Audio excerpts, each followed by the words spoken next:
High বন্ধুরা, কেমন আছো তোমরা সবাই? তোমাদের ভালোবাসায় আমিও ভালো আছি। আজ শ্রাবণ মাসের শেষ সোমবার। দেখো, মন্দিরে পুজো দিতে চলে এসেছি। মন্দিরটা আমাদের বাড়ির কাছেই। প্রথমে মন্দিরে ঢুকেই গোপাল ঠাকুর দেখলাম, তারপরে এই যে শিব ঠাকুরের কাছে চলে এসেছি শিবের মাথায় জল ঢালবো বলে।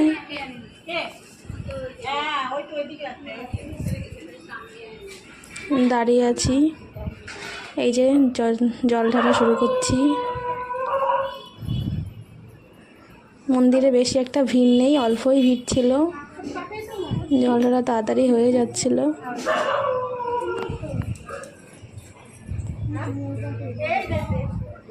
এই যে আমার পিছনে অনেকেই চলে এসছে জল ঢালার জন্য, দাঁড়িয়ে আছে আমার পরে।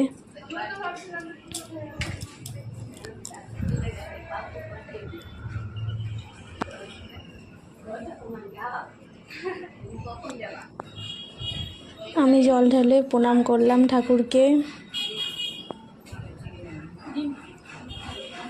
আমার প্রণাম করা হলো।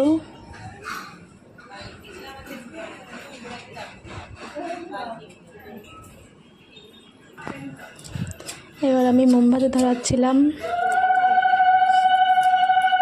মোমবাতি তো প্রথমে ধরছিলই না, নিভে যাচ্ছিল, তারপরে আবার ধরালাম। এবার আমি ঠাকুরের সামনে একটু মোমবাতি দেখিয়ে নিলাম।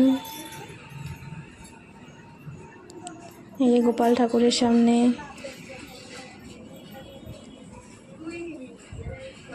মা কালীর সামনে মোমবাতি দেখিয়ে নিলাম।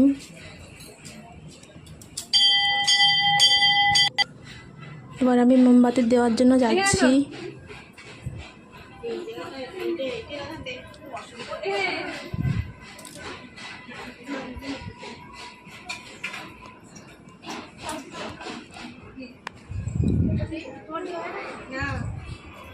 এই দেখো, মোমবাতি দিতে আমি চলে এসেছি।